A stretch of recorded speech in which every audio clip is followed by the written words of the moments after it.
The ultimate expedition vehicle. Four-wheel drive, off-road wheels and tyres, fully appointed for off-grid living. 200-litre water tanks, 2 200 amp-hour lithium batteries, 2 fridges, and even a washing machine.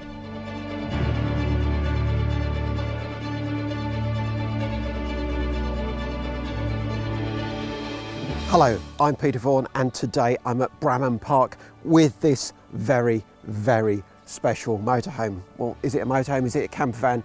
No, it's an expedition vehicle, a vehicle for going off-road, going anywhere you want to go. Just look at these spotlights, the light bar on the roof. That's for when you're seriously off-road and you really need to see where you're going. These come on with your main beam headlights, but this Mercedes 319 base vehicle is, of course, the four-wheel drive. Look at the stance of it. You've got these BF Goodrich off-road tyres on black Rhino wheels. There's a choice of designs of those. And then, well, the detailing is immense.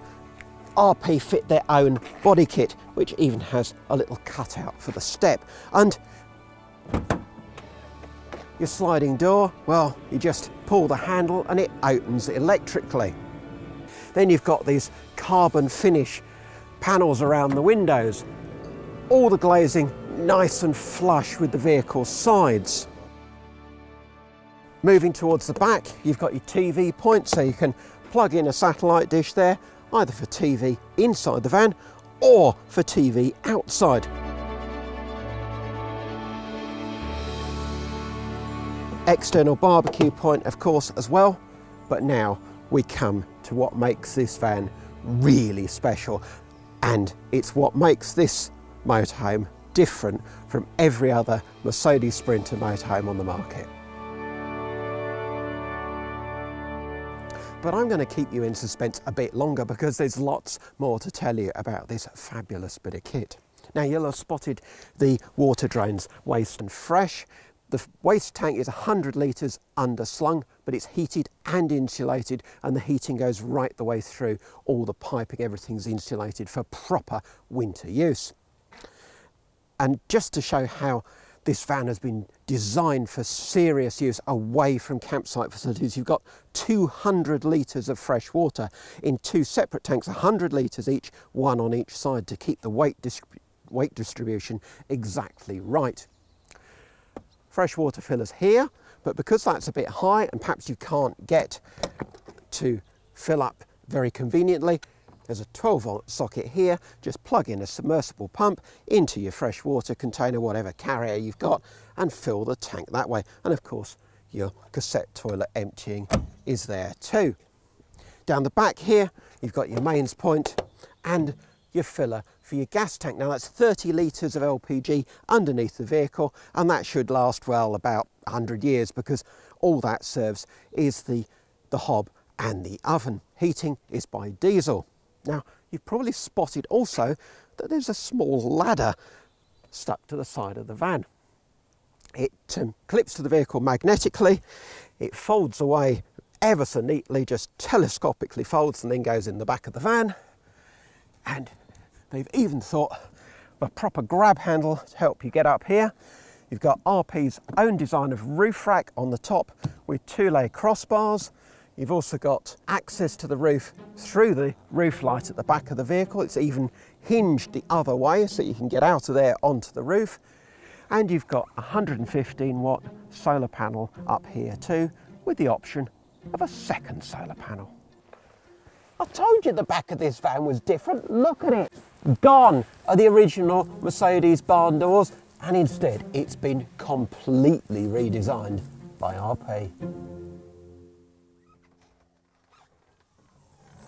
I love that opening section in the lounge upstairs, but this is what makes it special and what makes this a proper motorhome. A real full-size garage. You've got your ladder stored over here. You've got 12-volt and 230-volt power there. And I can't quite believe I'm saying this, but in a van conversion, you have a fully functioning washing machine. Yep, you heard that right. This is a washing machine. It just plugs into the water supply for the external shower.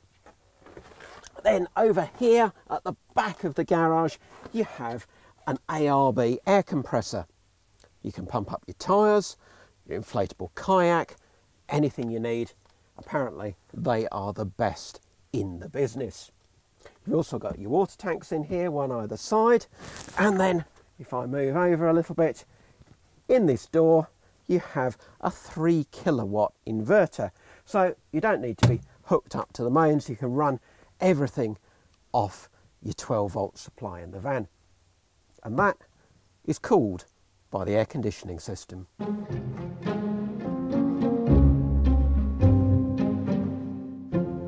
You've got a good half a tonne of payload in here, depending on the spec. Pop the door down, and doesn't it all look neat? It could have come from Mercedes-Benz like that. You've got your reversing camera up top and a dash cam that records front and rear. So if some idiot crashes into you, you can prove it was them. And don't worry about anybody nicking your valuable mountain bikes that you've got in there, because you've got these extra security locks on either side.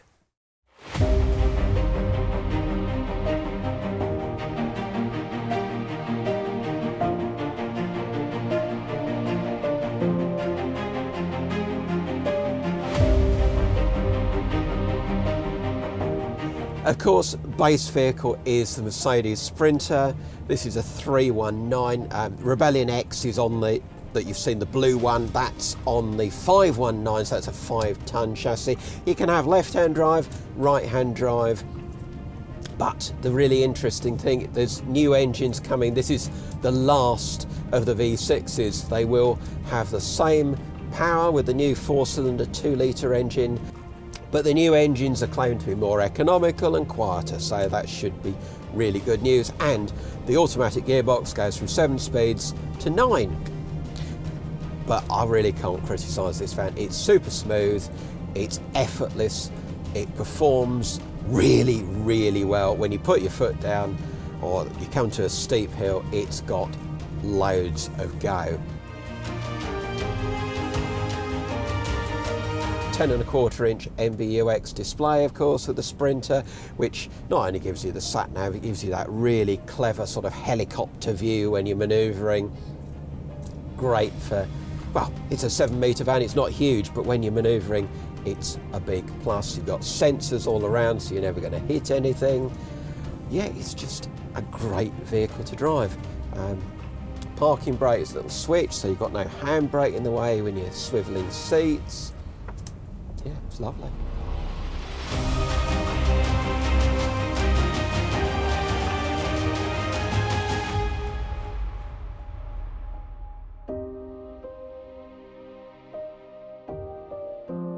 So we've parked up, but we're not particularly level because we're on a field. So Marve levelling system, press the auto down button and the jacks will come down and make us nice and level for our night stop. You don't need to worry about grass, you've got 4-wheel drive, and you don't need to worry about being on a campsite. But when you do find a great spot to stop, even a 7-metre van, sometimes you want a bit more space.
So we should have pegged out, of course, but to show you just how much extra space you get, look at it. It's like the conservatory on your house. 4.5 metres long, 2.4 metres wide. Look how much extra space you get.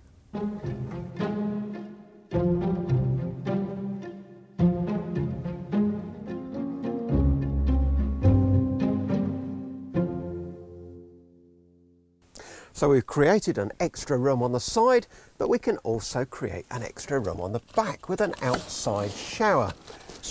Shower curtain just stores neatly in that special shelf. And with 4 simple clips, you've got an external shower cubicle. Zip gives you access.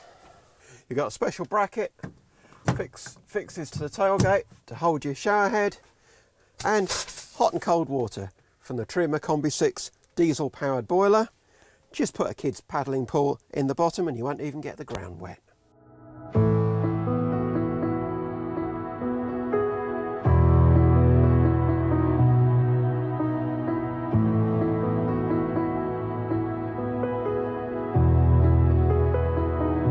Now you might think, having seen that big garage outside, that you'd be stuck with yet another fixed bed layout, as with most garage vehicles. But no, this Rebellion from RP has a big rear lounge. Look at it, you've got a nice U-shaped sofa, plenty of room. The side sections are each well over 6 foot long, and a really comfortable space to put your feet up. 21.5-inch Avtex TV at the foot of this sofa. Plenty of fresh air coming in through that big roof light above. And remember, this is the one that you can climb out onto the roof. But that's just part of it. Want more fresh air or more feeling of that outside space? Just move the cushions around. And now, well, you could sit across the van and, well, you can't imagine a much more peaceful view than that. Got plenty of lighting too, reading lights in the corners. You've got speakers for the stereo, which is a separate stereo for the living area. Speakers front and rear for that. You've got these useful shelves above. More storage under the sofas.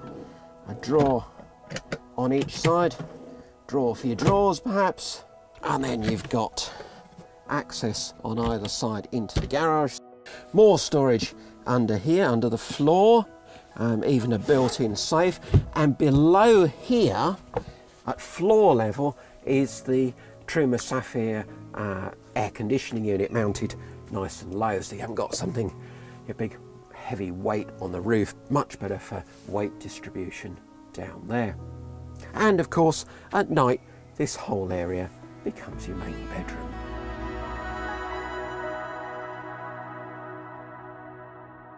You could just use the settees as single beds, but making a double takes a matter of seconds. This section of slats simply glides out, and then these 2 backrest cushions slot in, one atop the other. And now you've got a huge bed, 1.67 metres wide, the full width of the van, 1.87 metres wide on this side and 1.96 metres over on the near side.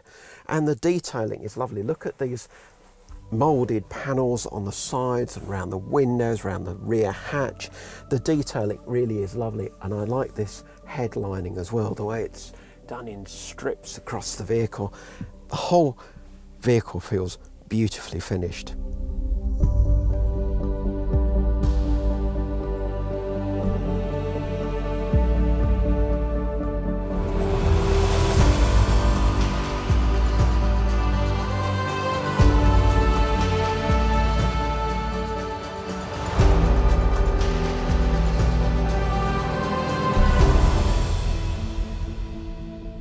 So this is only a 7-metre van conversion, but it's a full 4-berth. Now, first thing to do is to remove the mattress, undo 2 clasps, lower it down. You've got a nice safety net if you've got very young children going in there. And then it's all held in place with these seatbelt clasps into the original Mercedes-Benz seatbelt position.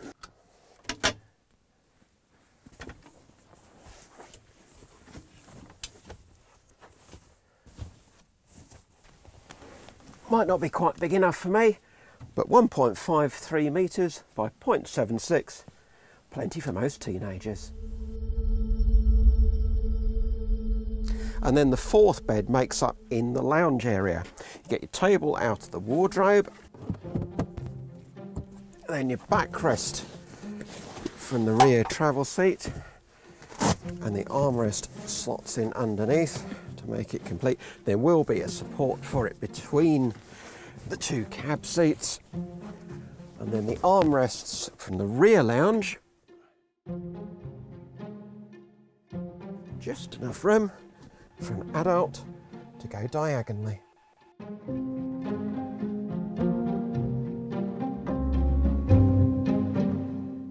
So your space at the back is your real lounge area for feet up sprawling, and at the front you've got a second seating area. Do remember this is a 7-metre panel van. So you've got your rear travel seats, front seats spin round and make your second lounge. Little coffee table we've got in position here. That can also go in the rear lounge if you want a table back there.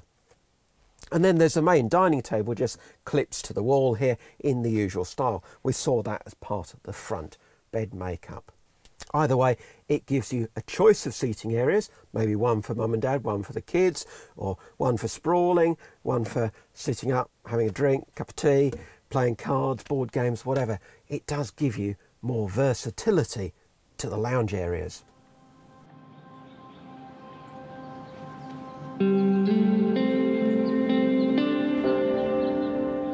Where do I start with this kitchen? Because in a panel van, you seem to have everything. You've got 2 gas burners and an induction hob. You've got an oven. You've got 2 fridges. You've got worktop everywhere. Well, let's go through it. You've got Corian worktop and an extension. You've got a chopping board cover on the underside of the sink, and the sink is a proper domestic size with a proper domestic type outlet. You've got 3 really good size kitchen drawers, so you won't be fumbling around trying to feel at the back of a cupboard. You've got an 85 litre compressor fridge, and then at the other end of the kitchen you've got a 35 litre compressor fridge. But that fridge is a little bit special because you can turn the whole thing into a freezer. It'll go down to -20 degrees, or you can turn the temperature back up again and just use it as a wine and beer cooler, whatever you need. Then back here you've got the Thetford duplex oven and grill, mounted at a pretty sensible and convenient height with a bit of worktop above it. And at this point you might be thinking, oh, what a shame you haven't got worktop here. But actually you have, because you've got a slide out worktop as well as all this space above and even a little oddments shelf. So you're certainly not short of worktop. And then, well, some of the accessories. You've got this Max Air roof vent, all operated on remote control. It blows in air, it sucks air out. You can set it to come on at a preset temperature. Maybe you've left a pet in here and you're just popping to the shop. You can set it to come on and cool the van a little if you're worried about that sort of thing. And then the electrics. Well, in this van you've got 2 200 amp hour lithium batteries. That's a slight upgrade over the standard spec, which is 2 160 amp hour lithium batteries. But of course, with the inverter on board as well, you can run your air conditioning. Now, it's all controlled with this little device here. Everything electrical is from Victron, and then you've got this lovely little touch screen that just shows how much power you're using, where it's coming from, and all that sort of stuff. And you can set this So if you're on a French or Spanish campsite and you haven't got a lot of amperage from the site mains hookup, you can just boost it with that so that you don't trip out the site electrics and become the most unpopular person on the whole campsite.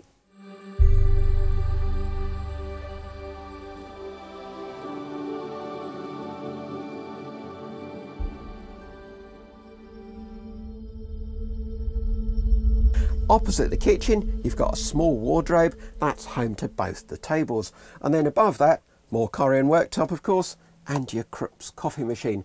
I don't go anywhere without a decent cup of coffee. The stereo that I mentioned that gives you speakers front and rear, a couple of USB ports. I think we've got everything covered.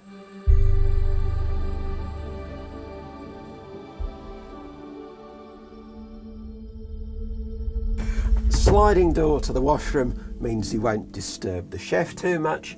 And then inside, well, you could think it's all fairly standard. Bench cassette, Thetford toilet, corner wash basin, opening windows a good feature, of course.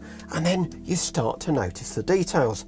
More Korean worktop, a second blind to waterproof the main window blind, 2 lockable cabinets with mirrors, soap dispenser, somewhere for your toothbrushes, towel hooks, both sides, and a rail to hang maybe a wetsuit or something.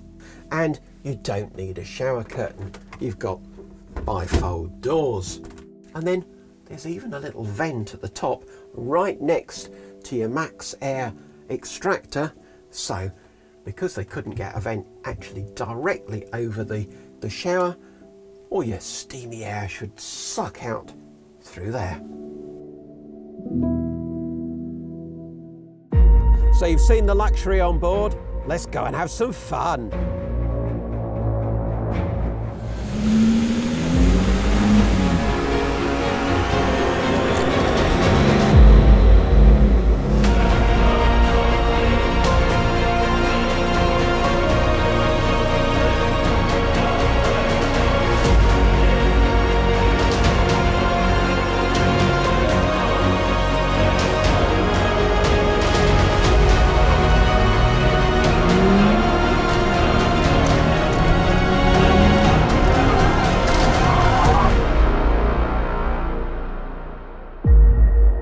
The Rebellion is RP's best motorhome yet. It has everything you need for off-grid living and is designed for serious off-road driving. Leave tarmac and campsites behind and set off on a real adventure.